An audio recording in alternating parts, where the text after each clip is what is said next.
S rekonštrukciou nášho rodinného domu, ktorú sme vykonali v roku 2024, sme sa zapojili do 6. výzvy Obnov dom Agentúry životného prostredia Slovenskej republiky.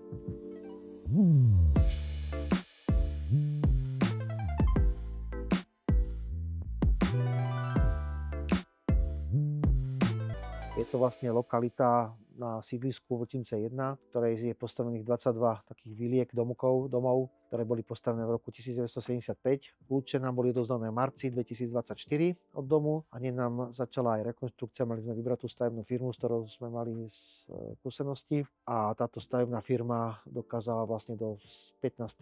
augusta kompletne zrekonštruovať dom. Zateplenie bolo kompletne robené nové, rozvody boli robené nové, vykurovanie bolo robené nové, zateplenie stropu bolo tiež realizované. Odporúčam tie žalúzie, vonkajšie žalúzie sú veľmi dobrá investícia.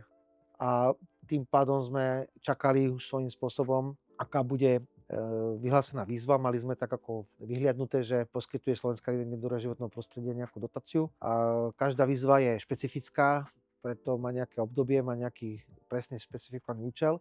Preto sme išli tak trošku nejak odzadu, že sme ako vedeli, že niekde sa v niečom sa trafíme, niečo nám bude môcť byť ako preplatené. Ako ten proces bol relatívne rýchly. Chceli sme dať vypracovať certifikát pred obnovou energetický.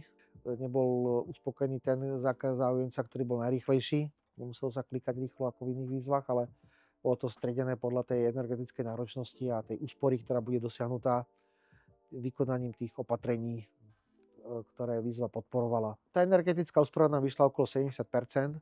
A je to napríklad dobré v tom, že už není ani v našich zemepisných šípkach problém vykúriť nehnuteľnosť, ale udržať cez leto chlad. Keď sa realizujú tie zateplovacie činnosti, tak vlastne nepotrebujete ani klimatizáciu. Dobre si naštudovať všetku dokumentáciu, je to náročné veľmi, je toho veľmi veľa, ale je dobre si to naštudovať, aby tam boli jasné tie termíny, za ktoré sa môže žiadať, ktoré činnosti, ktoré spadajú. No a nebáť sa požiadať, nebáť sa to do tej žiadosti uviesť, rozpracovať to. Tam si ako všímam, že tá agentúra má záujem uspokojiť klientov a vlastne napíšu vám naspäť, dajú vám vedieť, čo im chýba, čo potrebujú.